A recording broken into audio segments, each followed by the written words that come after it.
Hi, and here we go again. Bit of a sudden start. I was expecting the self-timer to come in, but it didn't. Right, okay. Going for possibly quite a long video today. It's I'm going to be working in oils, which is one of the reasons why it might be quite a slow video. But also I'm using a slightly different technique from things I've grown accustomed to, shall we put it. First of all, this is the picture I'll be working from. It's a place called Mornac-sur-Soudre, pardon the accent. It's in central France. It's a place I used to go quite a lot when we went over there for holidays for a few years. I'm not going to be copying this. It's a place on the coast, as you can tell by the big empty sky. I'm using it as a reference. I'm going to be making the building a lot smaller, making more of the sky and stuff like that. I've chosen a French picture because I want to be going back to sort of my Impressionist roots, and as such I've chosen a very impressionistic palette. It's as close as you can get with modern paints to what Pissarro, who's one of my greatest heroes, used to use. So we've got titanium white. That would have been chrome yellow, but I'm using cadmium instead. He sometimes use cadmium. That's cadmium red. That is alizarin crimson, which is the modern equivalent of deep madder, which is what the Impressionists used. That's ultramarine blue. That is Windsor green.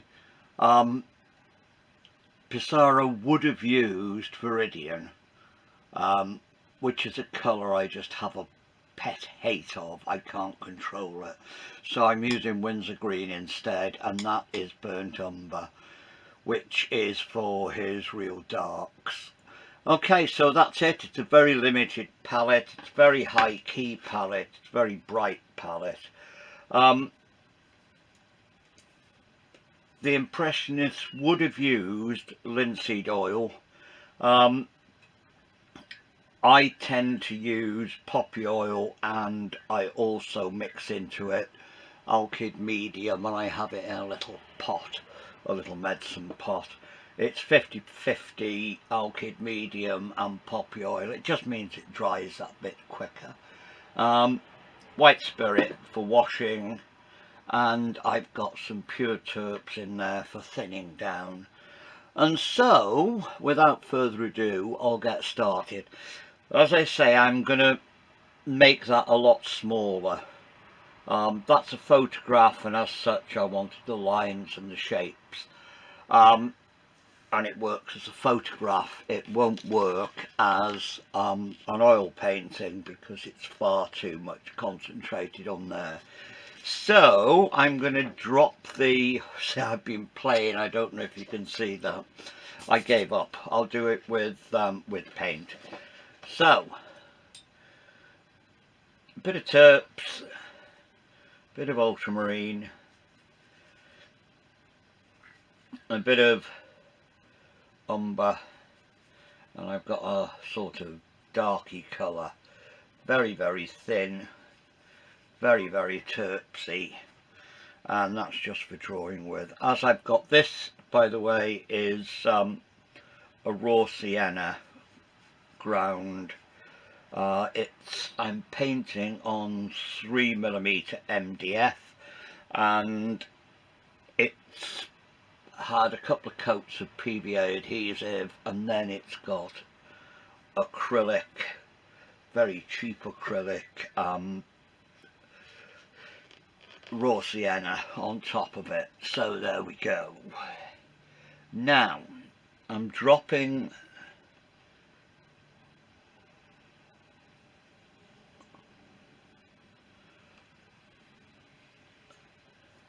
the line to there. I'm going to have quite a lot of, yeah, I'll just put a little, that's the edge of the water. I'll keep my building about that height.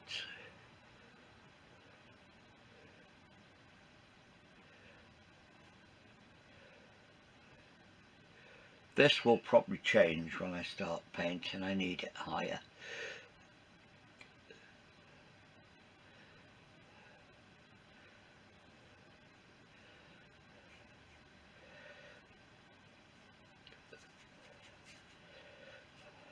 Tree bits.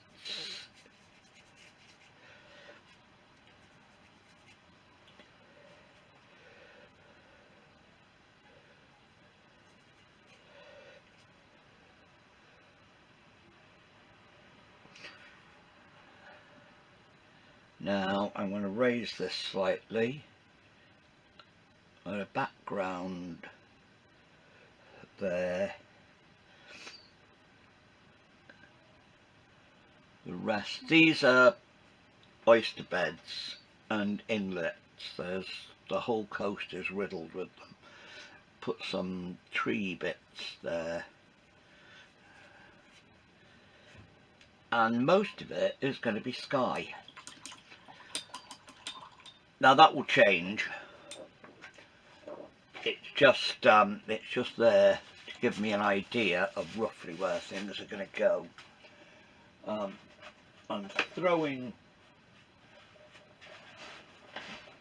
tissue around with gay abandon, cleaning out that brush because I don't want it to dry too hard. And now I'm going to do a nice impressionistic sky. Now there are several misconceptions about the Impressionists. Not all of their paintings were painted on plein air. They did a lot of work outdoors, but not all of their paintings were completed outdoors. The reason they worked outdoors was because of the light. And they looked at light and they looked at colour. And up until that mid-late 19th century, people had only painted what you call local colour. The actual colour, that is a blue paintbrush handle. If I put it closer to the light, it becomes different colour, paint blue. Take it further away, if you look underneath it, it's a shadowy blue. It's just a very quick example. What they painted was the colours they saw, not the colours that their brain told them about, which is what got them into such terrible trouble with the art critics of the time, who just couldn't understand anything different. So now I've got lots of white paint, and I'm going to put a tiny touch of ultramarine into it for now. Lots more white. The other thing that the Impressionists changed tremendously was the use of white. They used a tremendous amount of white because it showed light. They were painting light, and that's what I've always wanted to do myself. You paint light. You don't paint things, you paint the light bouncing off things.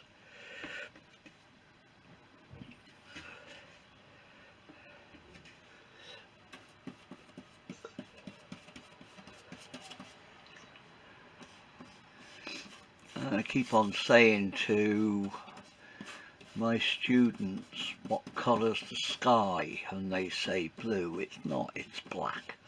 We see it as blue because we see light bounced around off millions and millions of particles. But in fact, when you get away from all the mank of Earth's atmosphere and go up in a spacecraft, the sky is black. Because there's no light.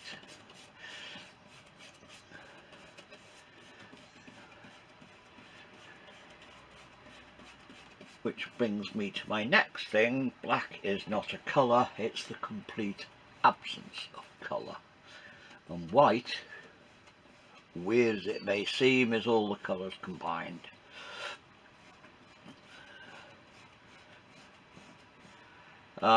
Part of the Impressionist thing as well, especially, well, more post-Impressionist, but Impressionist as well, was people had started studying light by that time, and they've realised about prism and how light is made up. So a lot of the Impressionistic and especially the post-Impressionistic palette started to echo the rainbow. Okay, now I'm going to add into that a tiny touch of cadmium red, just to warm up some of the sky.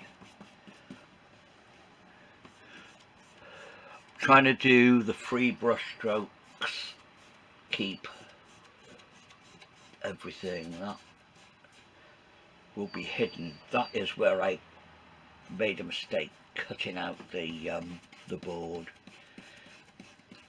It shows at the moment, but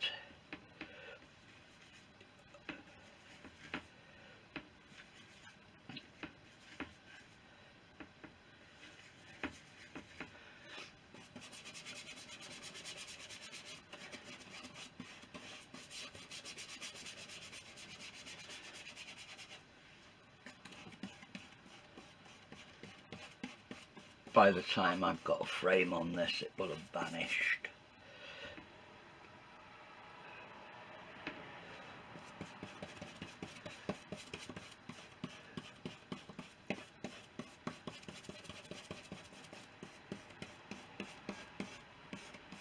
Speed is of the essence, not for any other reason apart from the fact that if I was outdoors, A, the paint would dry more quickly, and B, the light would change. But I'm not, and the light can't change, but I'm pretending. I want to get an immediacy with the brush strokes. I want to get movement in the sky even though it's largely empty. I've got it less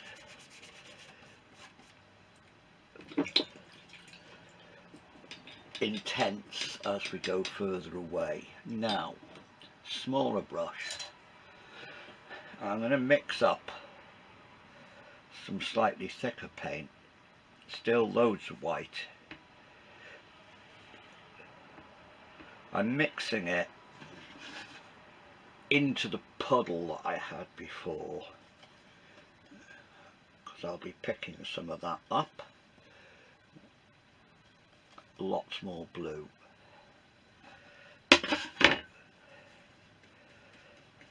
This is central France, and there's a lot of sunshine. Brilliant. The main crop, apart from wine, is sunflowers. It's absolutely gorgeous out there.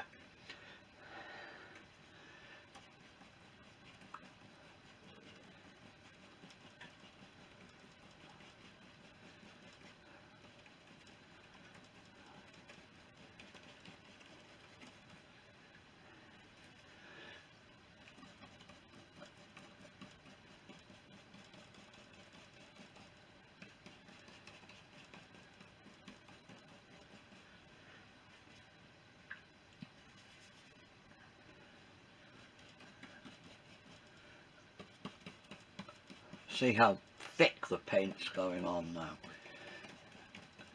And it's picking up some of the paler colours from underneath.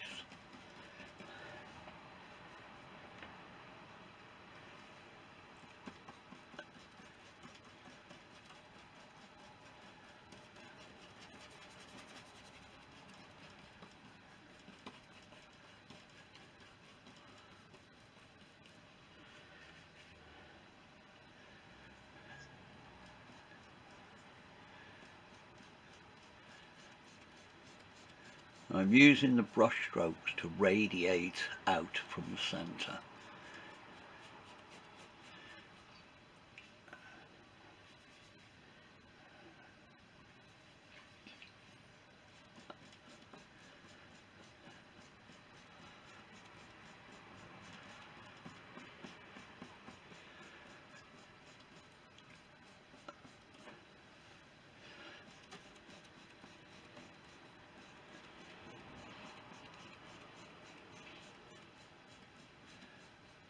Added a couple of touches of red into the very top bits just to warm it up even more.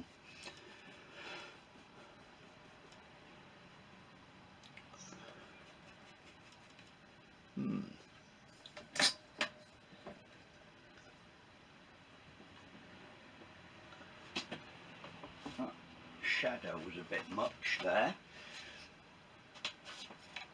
Turn another light on.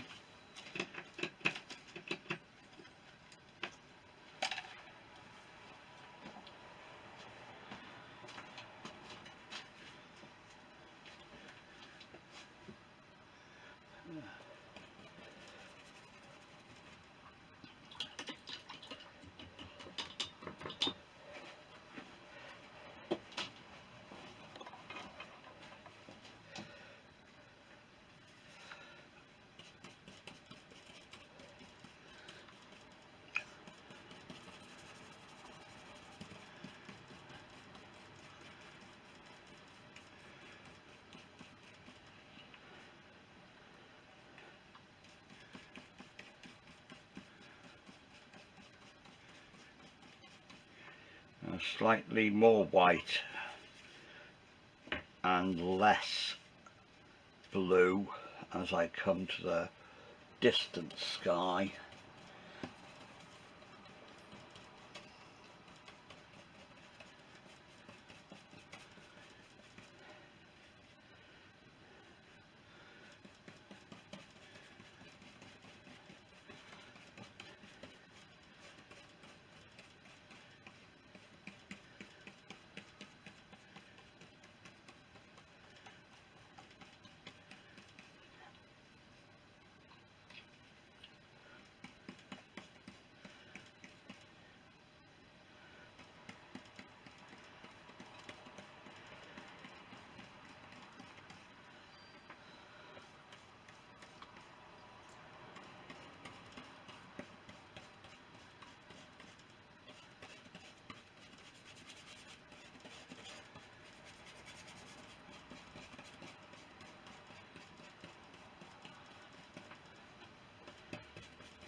Now it's covered.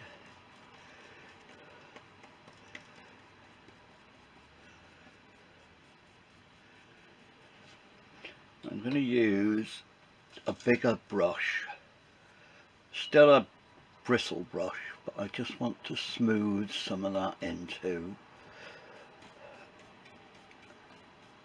the underpainting. No paint on this brush at all.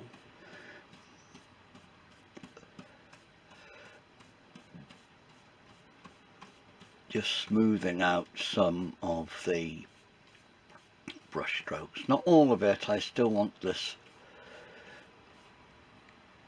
impression of starburst almost from the central.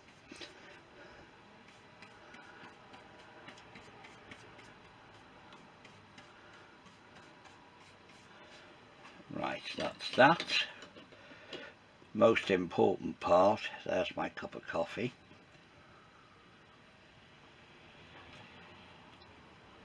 Now I'm going to use a fairly small round brush. I need to put out some white. I use a tremendous amount of white paint. No matter what medium I'm using, well, apart from watercolour. But apart from that, I use a lot of white paint. Okay, now, in the painting there's absolutely no cloud, apart from a sort of haziness in the background, but I want puffy clouds.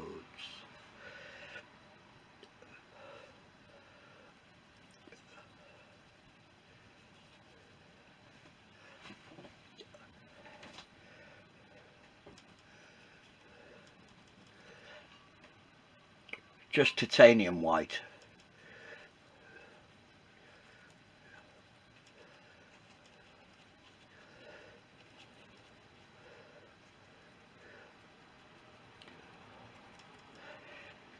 And touch of blue, touch of umber for the shadowy bits, touch of red in there as well.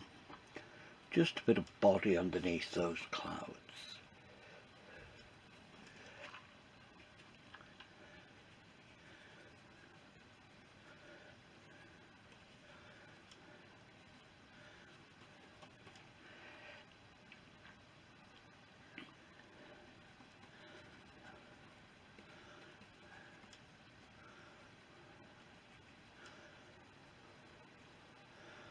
Mixing on the paper, on the canvas now, putting some tiny dabs of pure paint.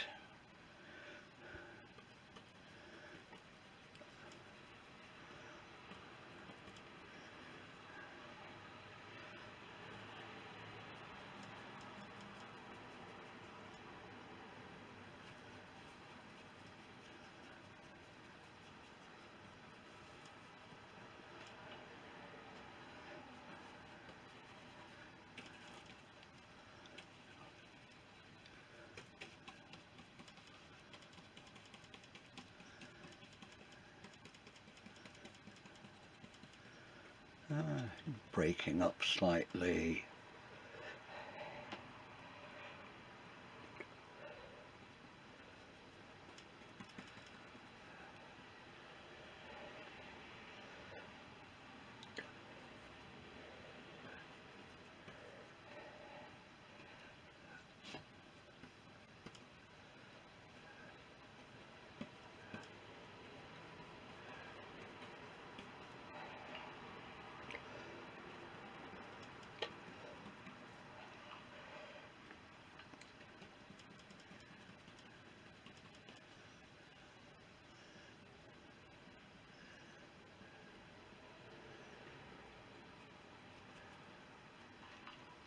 Just to make that white even brighter, a tiny touch of yellow into it.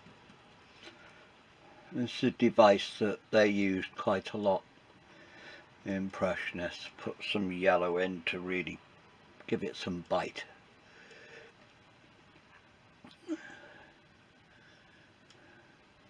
Now I'm just daubling paint on top.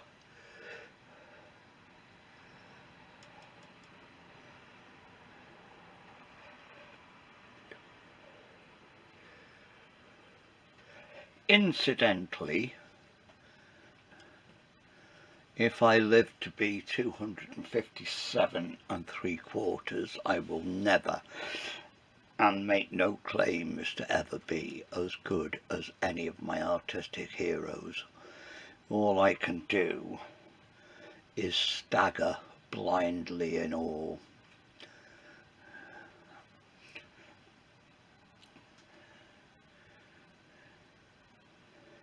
For a start, I can't have the excitement of being a part of something that's completely new. We keep trying these days,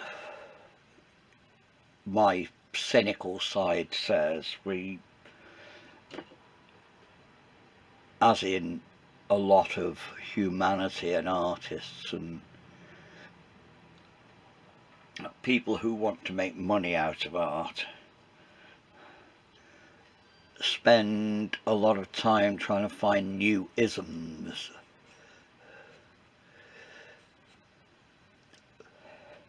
And it's difficult because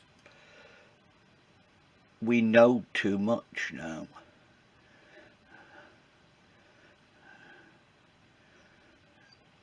Which is, I think, why sometimes I think the art world's lost its way. It's just trying to find something different for the sake of finding something different.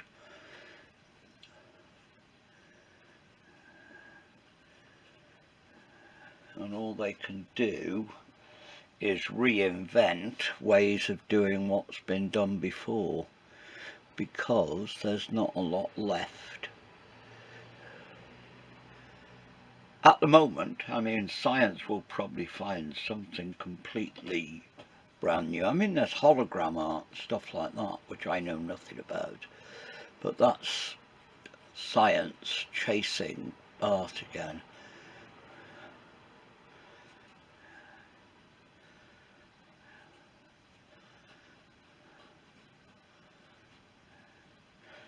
Trying to get some movement in the sky. We're on the coast. There's lots and lots of air currents and wind.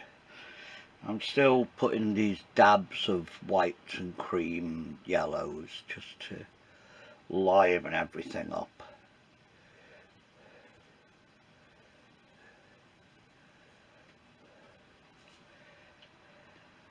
This is pure paint going on now. I'm just dipping straight in the paint, straight onto the canvas.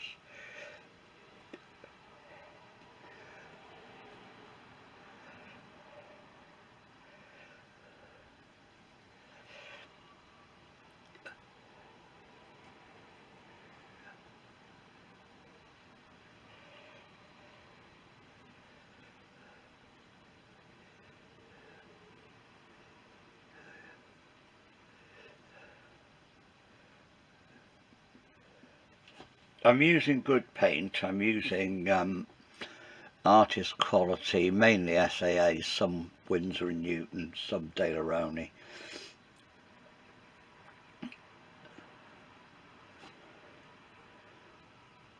But that's just self-indulgent because I've got some. You know, exactly the same effects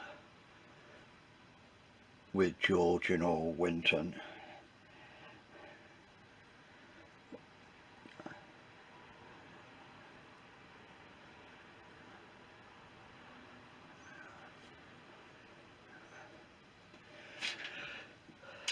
Right, I might do something more to that after.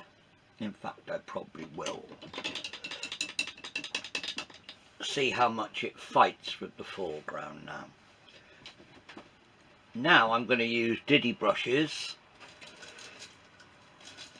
if I can find them. That one will do. And I'm going to start with the buildings now. And mix an orangey colour into that whitey bit there.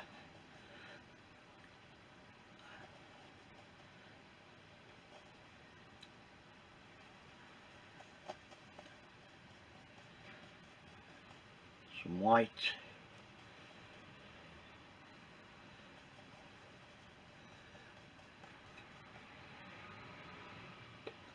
More yellow.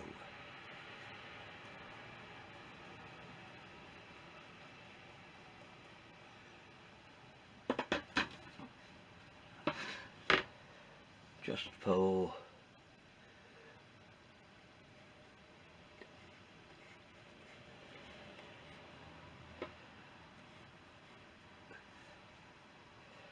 top of that, add a little bit of umber to that.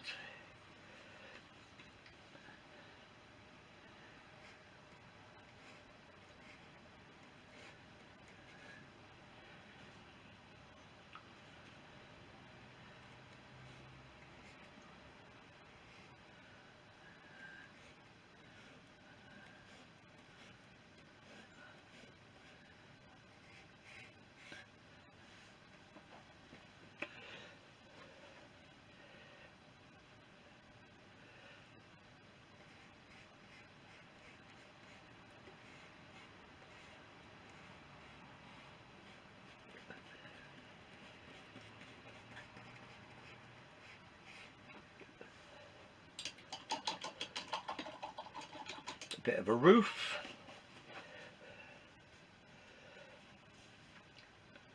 umber, blue, touch of the alizarin,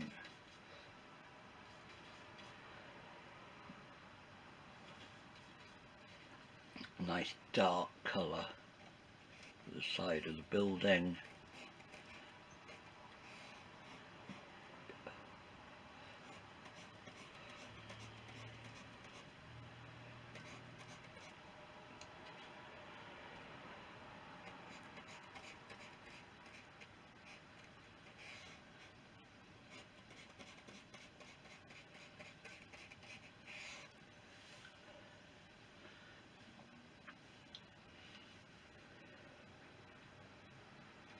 Ultramarine blue, burnt umber, practically black.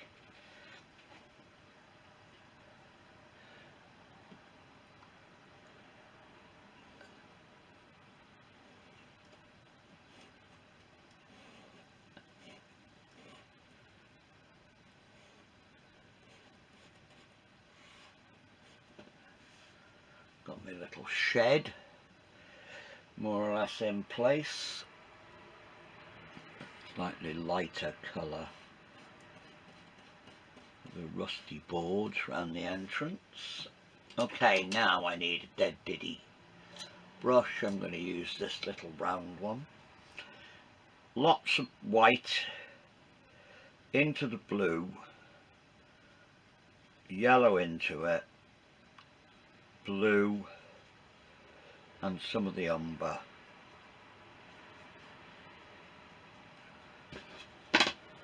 So that started off with white, bit of yellow, bit of blue, bit of umber to knock it back, and I've got a very distant sunny green colour which I'm going to put a long way off there.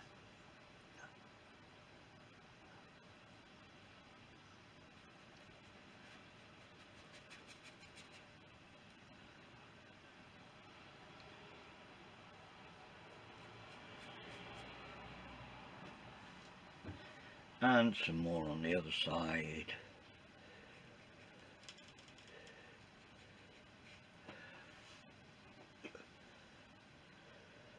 Okay, now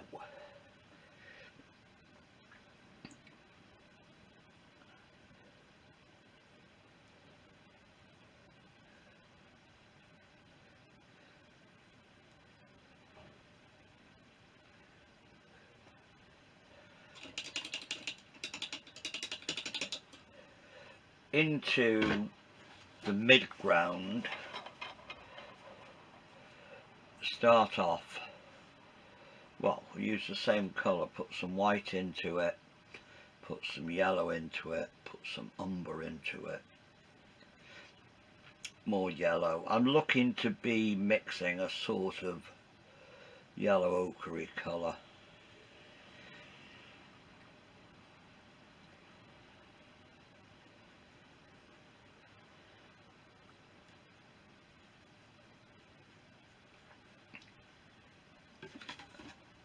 And then we have it starting out with white, yellow and umber. And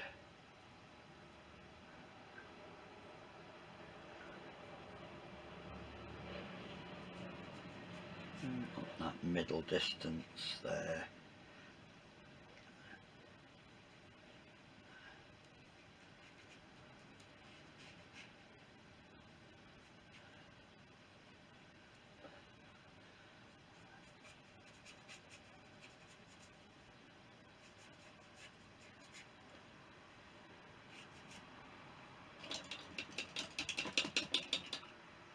Now into that far line of trees, tiny touch of ultramarine into this greeny mix.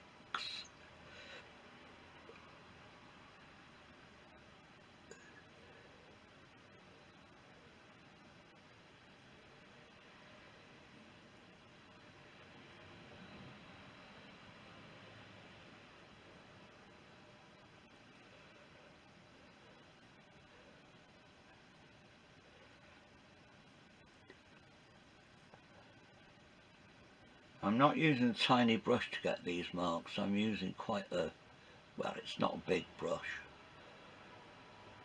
but I bashed the end of it just to break it up.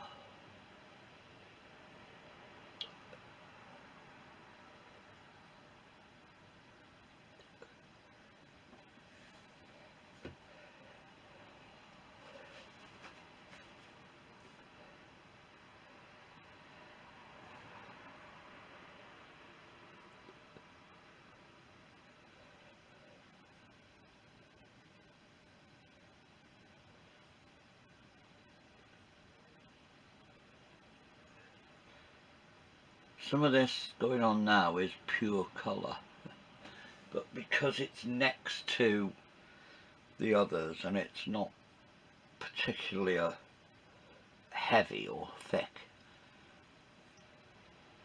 from where you're seeing it, it should look like a mixed colour.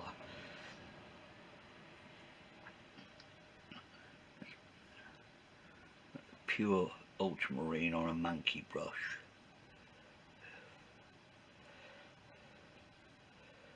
Pure yellow on a manky brush.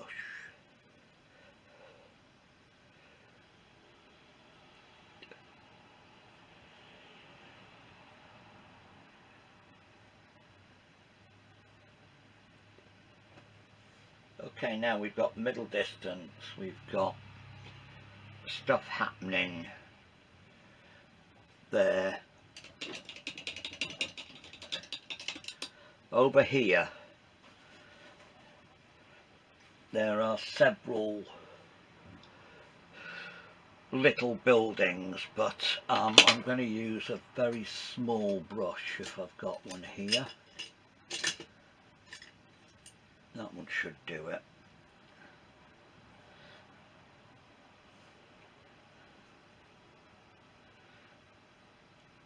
And mix up another orangey roof terracotta-y colour.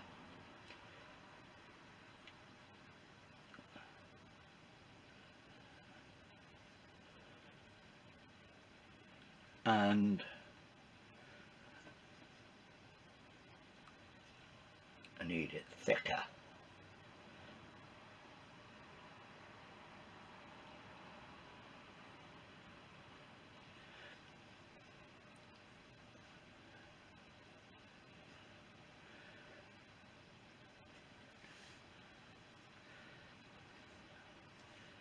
Pulled up some of the underpainting now, which I didn't really want to do.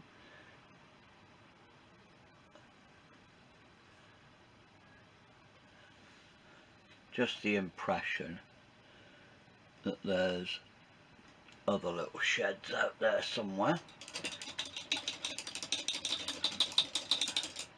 Okay, now I'm going to come a little bit further forward. I need a flattish brush. For that I shall use that one. which is a very old, oh, it's Stratford and York, it'll last forever. It's a nylon brush, but it still holds quite a nice flat edge. Now all along here there's a path, and I want it a sort of very pale. I just want it as a line really. It's the edge of the path and it's dead flat.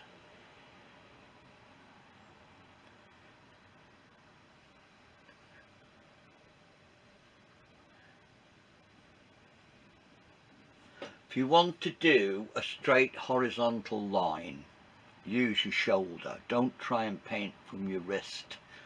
Use your shoulder. Now I've got that, and so I'm going back to my little brush just to fill in those gaps.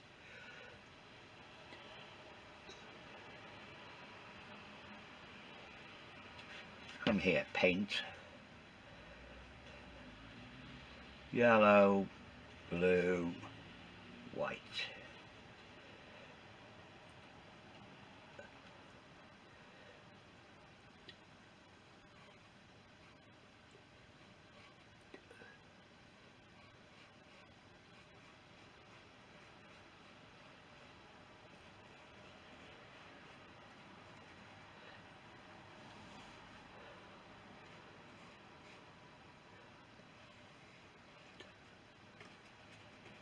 Now I've broken lots of cardinal rules there. I've put a long horizontal line right across the canvas. Now I'm going to leave that go off just slightly, and I'm going to do this next bit down here. Again using this fairly small brush. White, I'm painting it into this, mixing it into that colour there. Add some of the, which would be madder, but is in fact alizarin, which gives us a nice pinky tinge. Add some yellow, add some umber,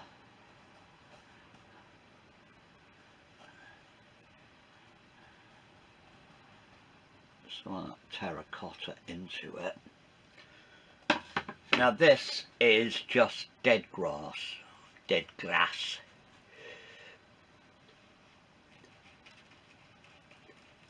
and it needs to be rough, but that is a hard edge at the top.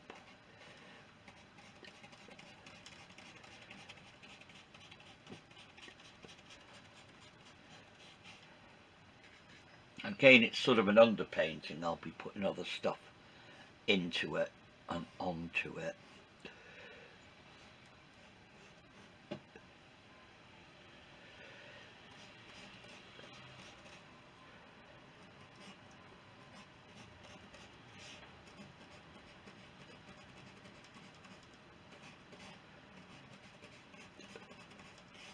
There's actually another one of these on the other side of this raised causeway. There's several of them going across there.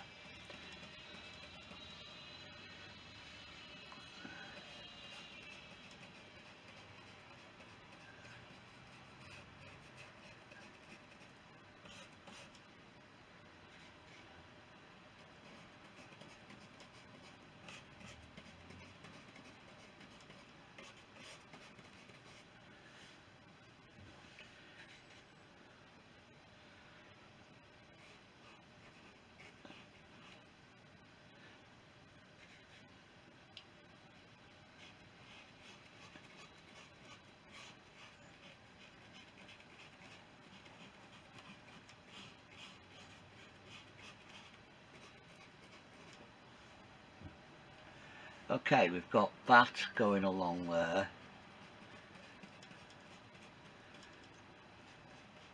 And remember, that's wet, so anything I put into it will blend.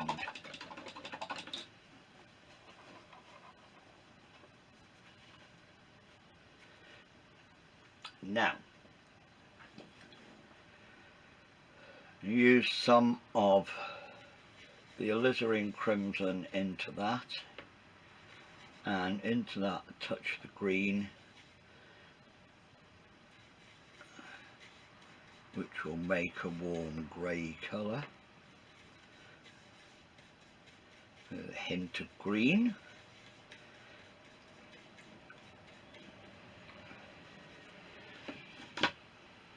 There, that's that colour with a touch of green and a touch of alizarin into it.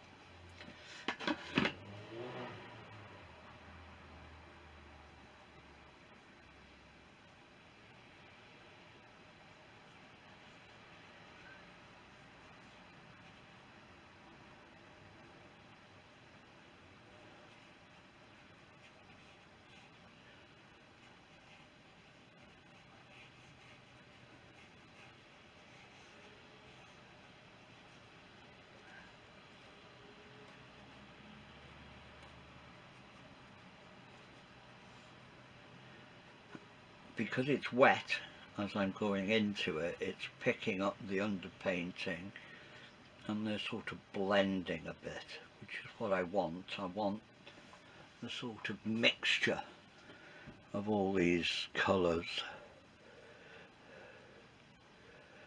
and I don't want anything static. I want the air to be alive.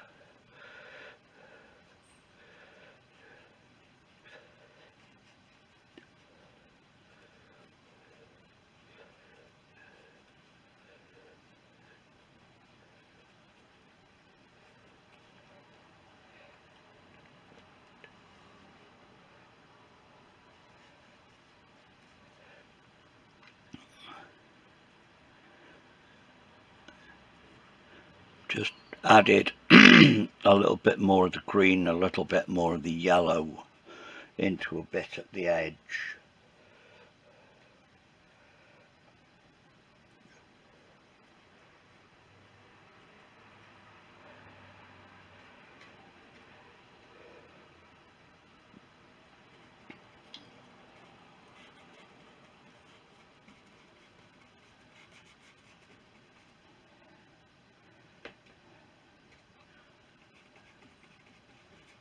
Some blue into it here.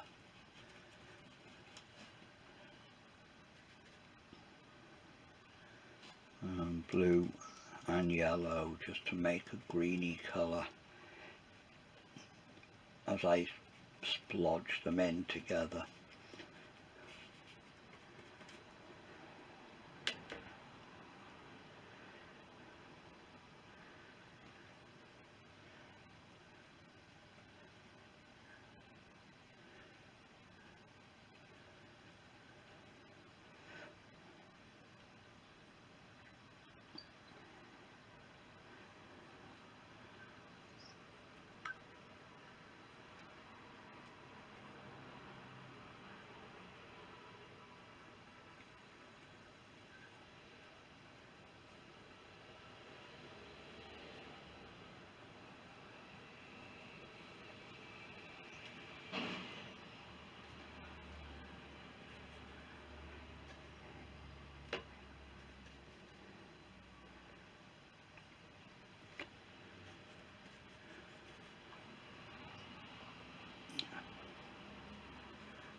Just adding some bits of pure yellow, bits of pure blue here and there into the mix.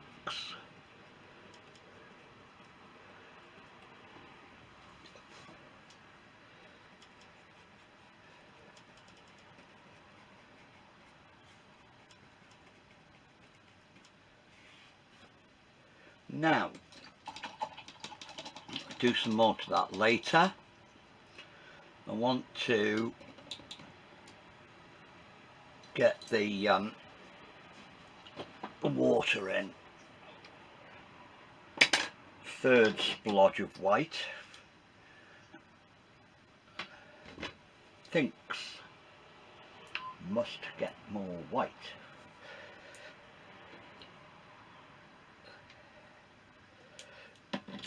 Okay, now using another donkey's years old Stratford New York brush. Weird, you can't get them. They stopped making them. They were arguably the best brushes ever made. Now this is water, so it lies flat. And because it lies flat, I am putting horizontal brush strokes.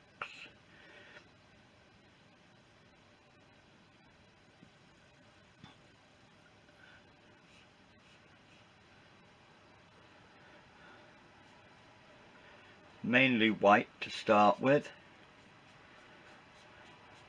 because I want it light. I'm putting tiny touches of the blue into it. And I've just picked up some of the green by mistake, but it doesn't matter.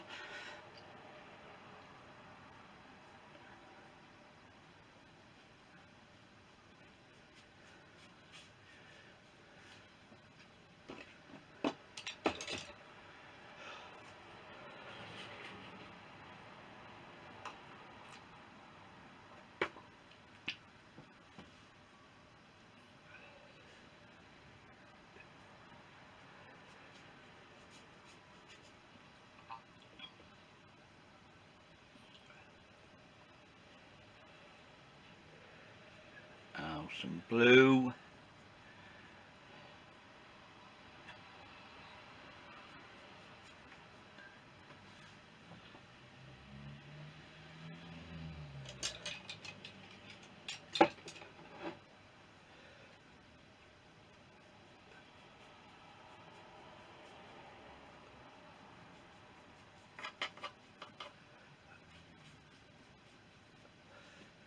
I don't want this to be a perfect mirror image because I've got movement in the sky which might indicate wind, so the surface will be ruffled, which is why even though it's horizontal it's got these moving marks.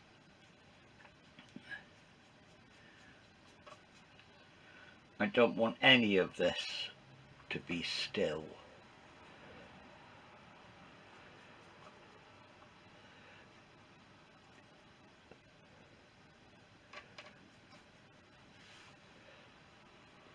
Now, pure white mixed into the sky, pure blue I mean, mixed into the skyey bit, a bit more white.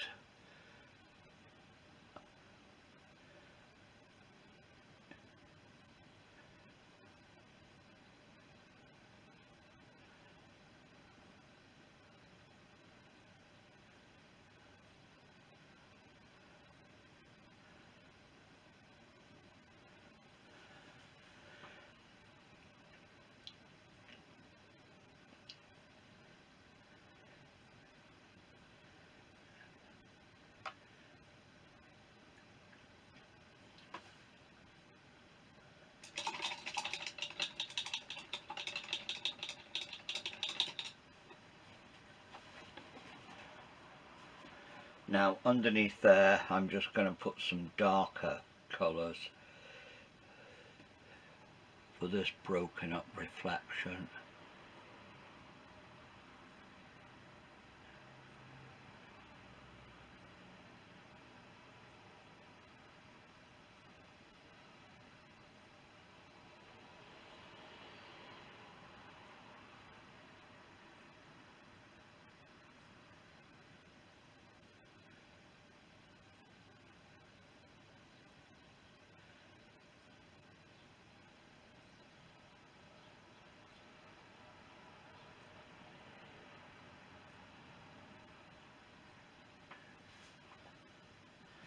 There you go, that's sort of darky bit.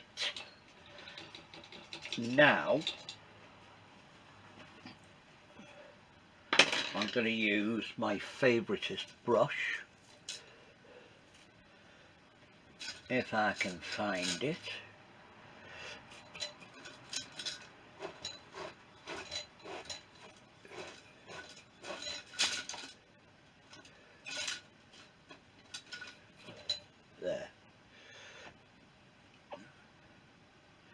Oh, that's a number 6. I've got a little one somewhere.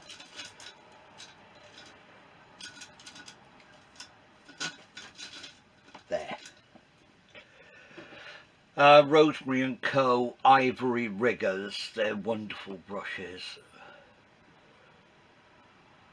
They're not pure hog, they're synthetic and hog mix, I think. But they're wonderful. I love using them with oil paint. Now I'm going to mix up a darky colour, blue, umber,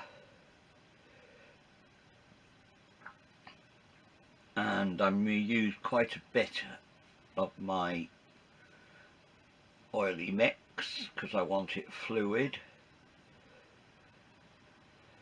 And I'm going to start putting in these tree bits here.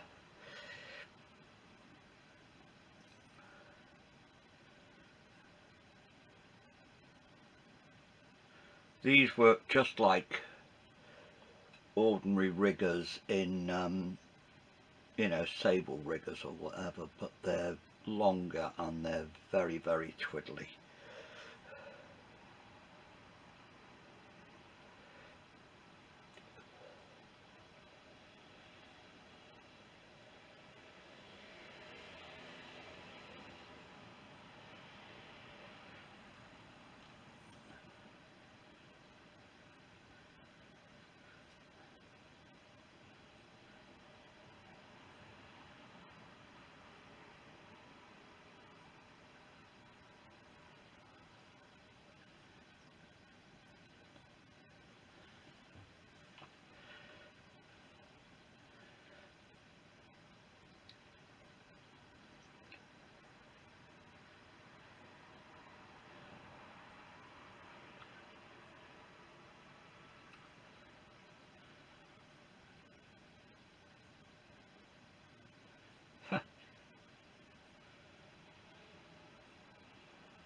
One way of shifting it.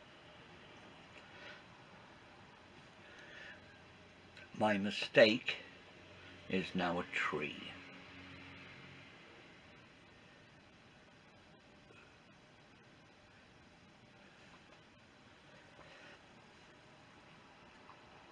I'll do more detail or stuff on there as finishing touches.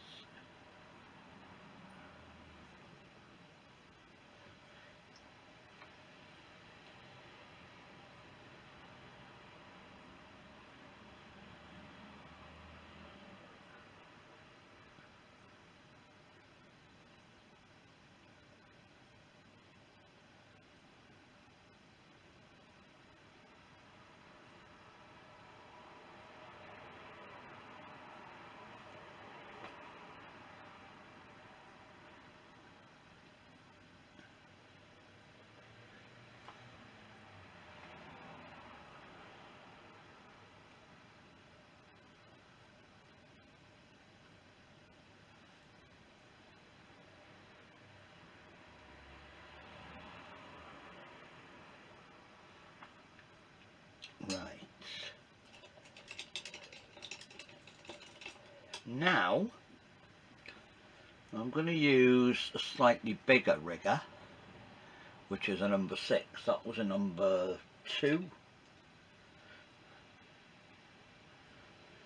4. This is a number 6. And now I'm going to put these trees in. This is the bit I've been dreading because I don't know how well I'll be able to control this Windsor green. But I'll start off with some of that.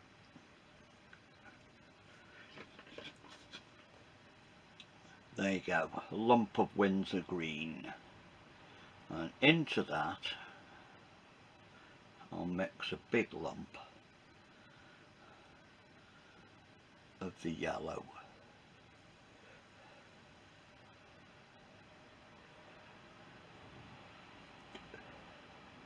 Now that is very vibrant. Put some white into it, tone it down a little bit.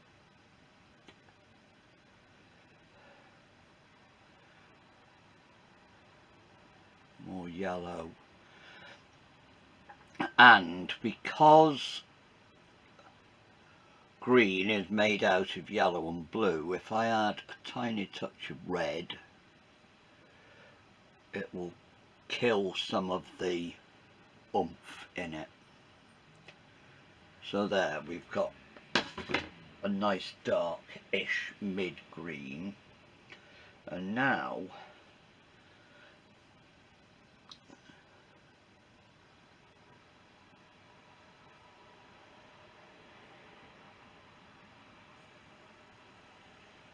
no, more blue, more blue, more blue, more yellow.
Putting some darker colour in now, mixing some of the alizarin into the green.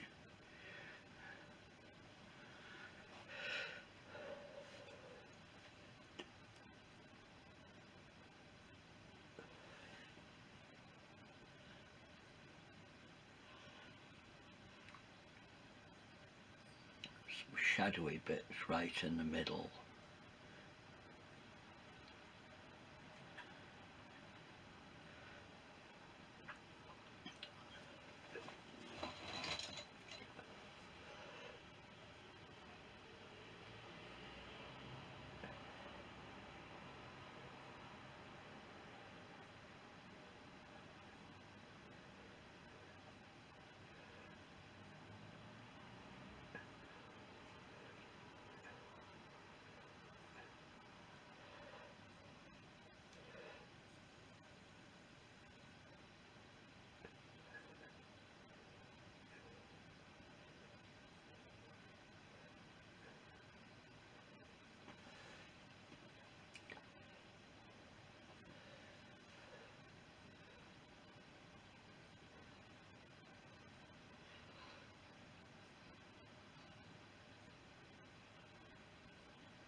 Just adding some lights and some darks where the light's hitting.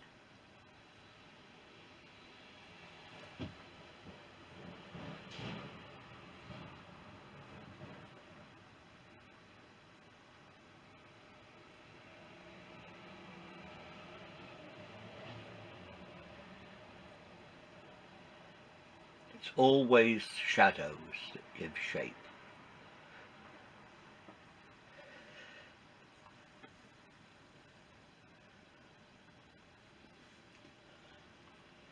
And now alizarin, blue and green, very dark.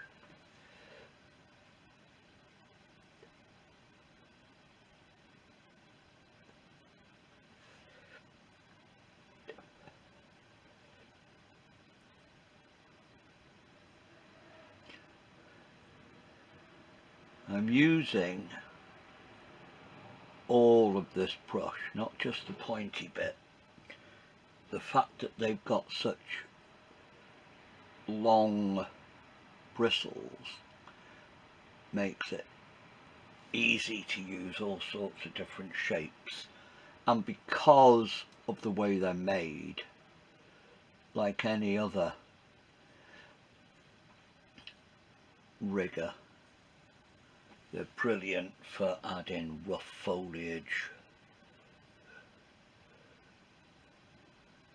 flicking stuff out.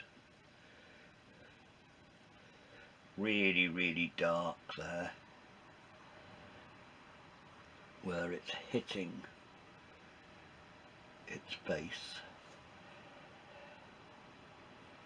Alizarin, add some burnt umber to it, and the green and the blue.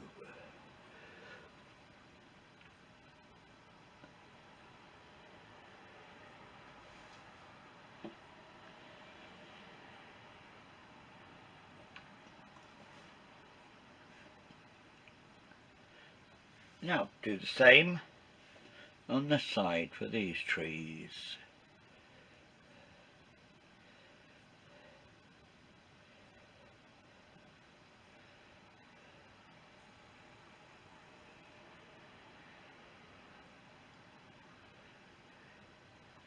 Really thick at the bottom, mid-tone for the branchy bits.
Okay, now I've still got this dark stuff on here.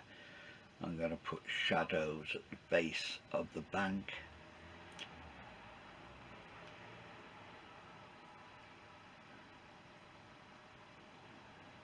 Blue, green, alizarin, touch of the umber.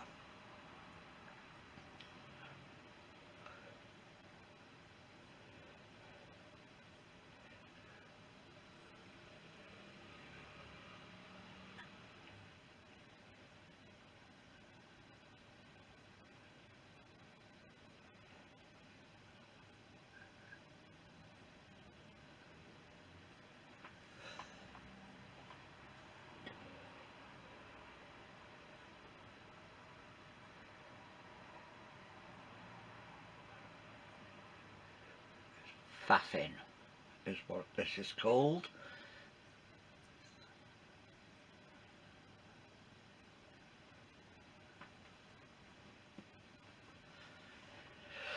Now,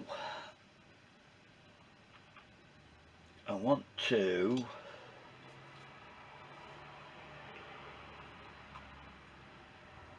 have a little think about that roof.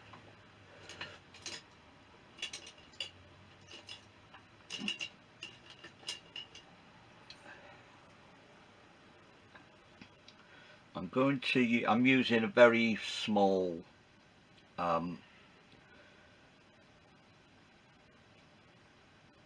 synthetic rigger for this. I'm mixing up mainly raw umber, burnt umber, with a touch of alizarin in it.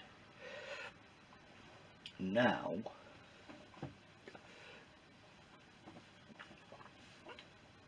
I'm going to try and get past the camera.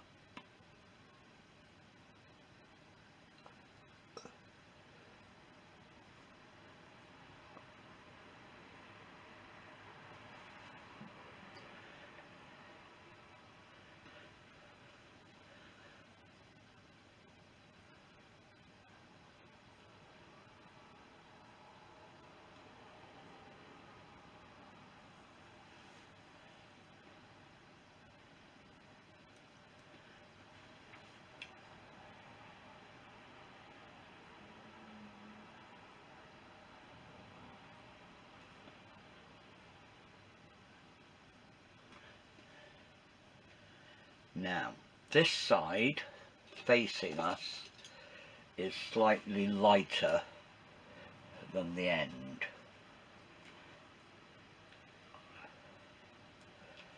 So, and again, it's all this corrugated stuff.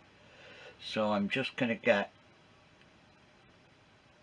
a very thin, lighter version of that.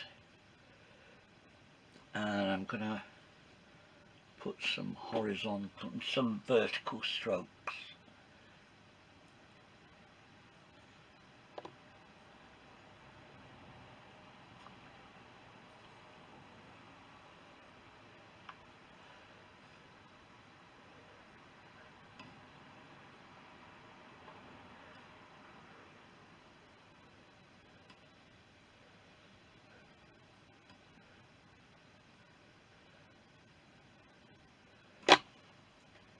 There goes another earthquake.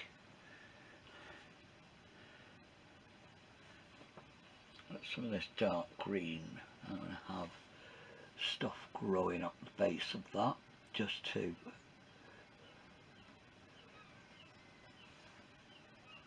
now this very dark bit, I'm going to mix some alizarin and blue.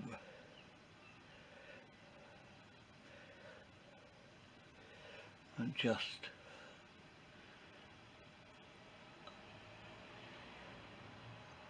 get the brush strokes going up and down.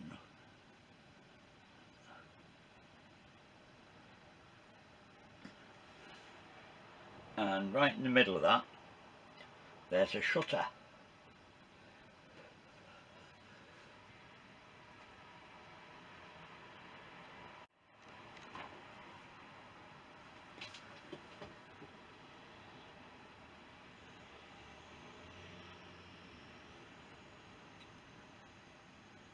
Now, I wonder what happened to my camera. Hopefully, it stopped and started again.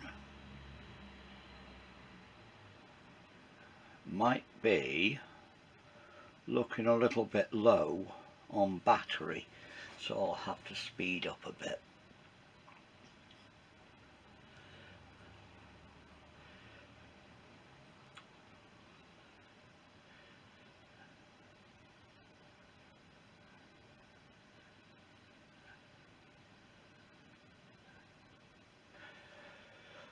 Okay, a couple of little things, that's mainly done.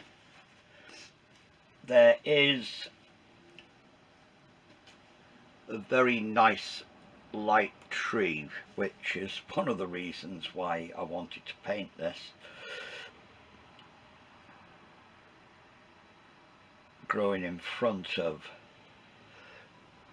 that little thing, I'm going to just double it in.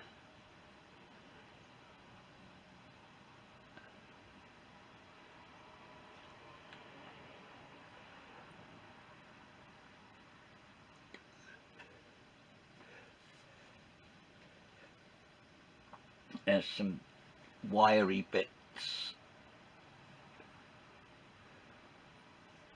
going across there, and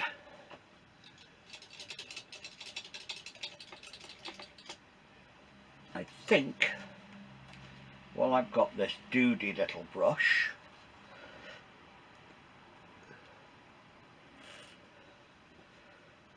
I'm going to put some people in. So I'll mix up some bright red, touch of white, and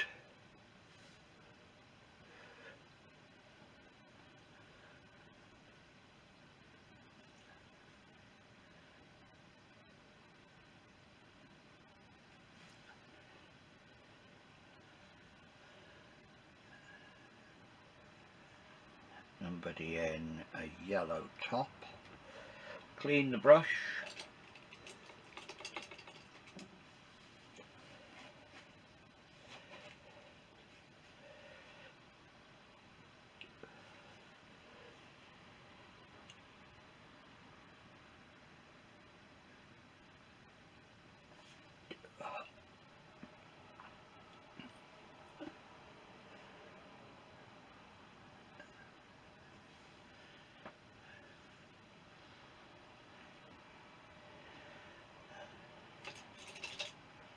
Somebody in blue over here.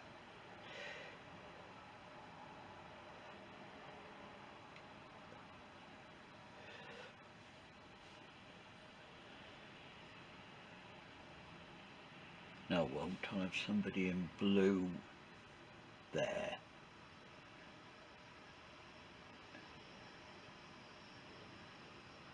And while I've got the blue, they can have legs.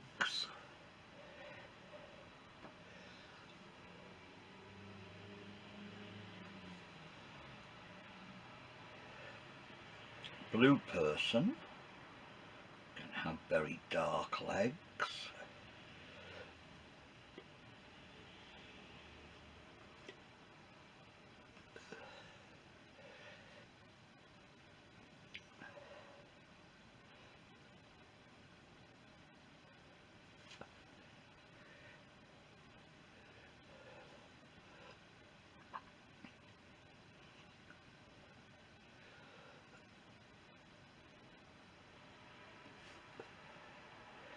And they can all have nice dark heads.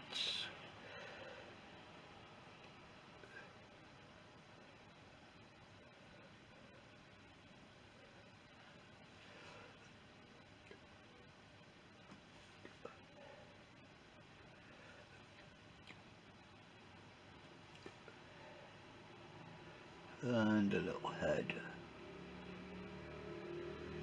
there.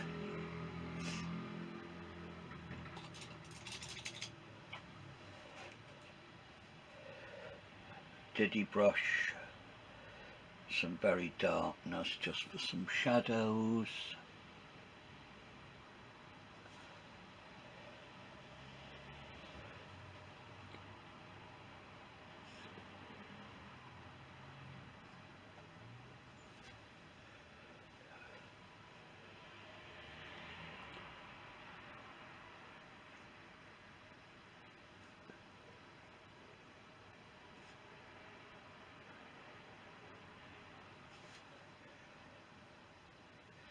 Now that's practically done. Have a look at that sky. I'm just going to blend slightly.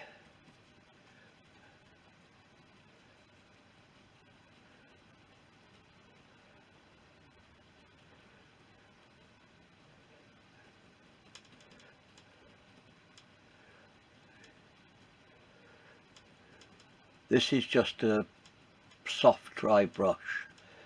I'm just dabbing at this paint.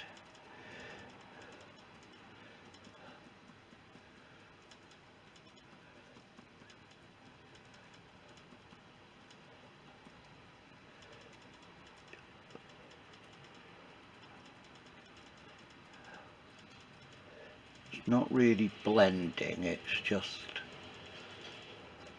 don't know what it's doing, dabbing.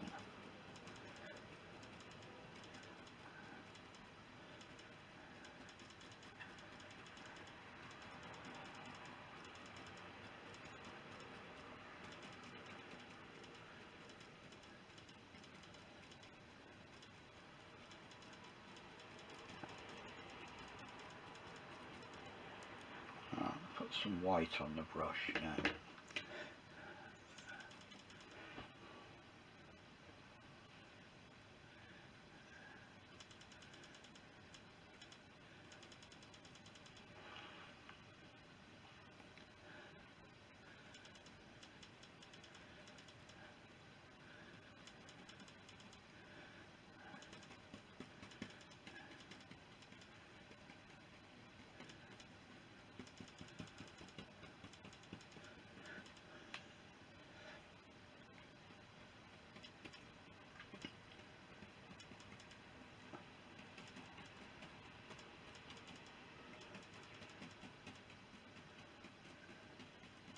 Okay, that's that.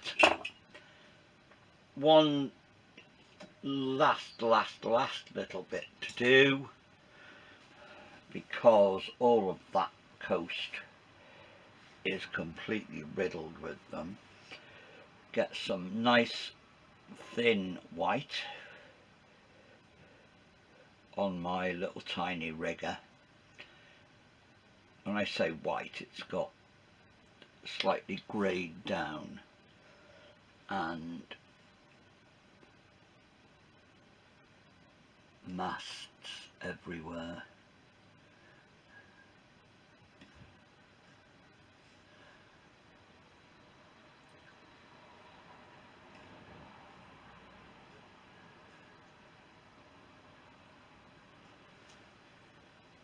That one is too thick.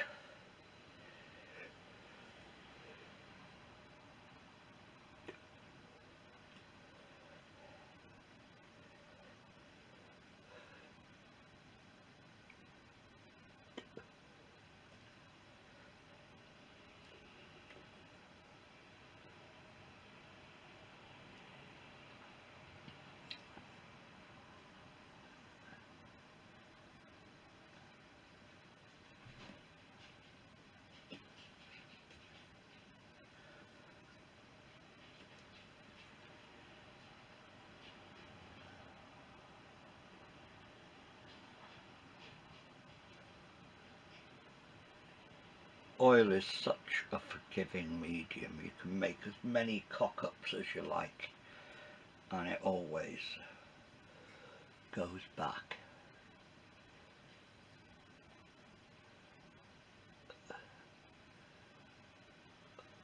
to what it was before, sort of.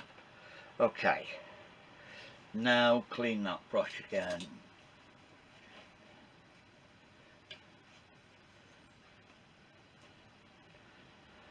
Make it nice and pointy.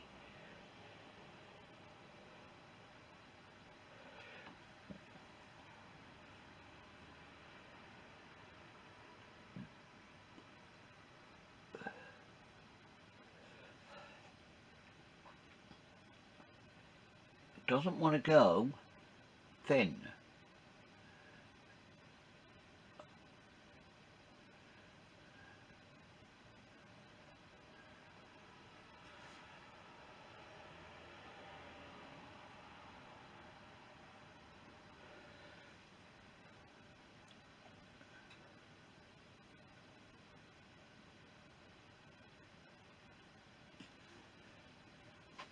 That can be a close one.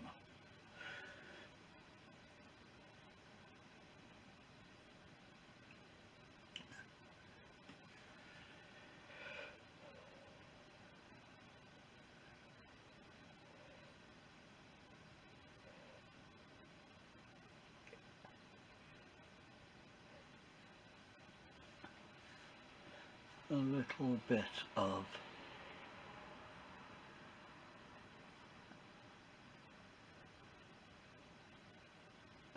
along there.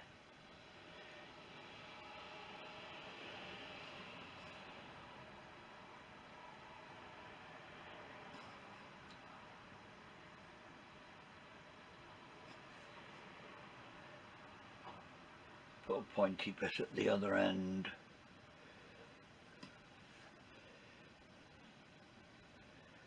I think I'm just going to break that up by a little white person.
Right, I'm going to hold that there. I'll have a look at it in a minute. But for now, I'm going to call it done.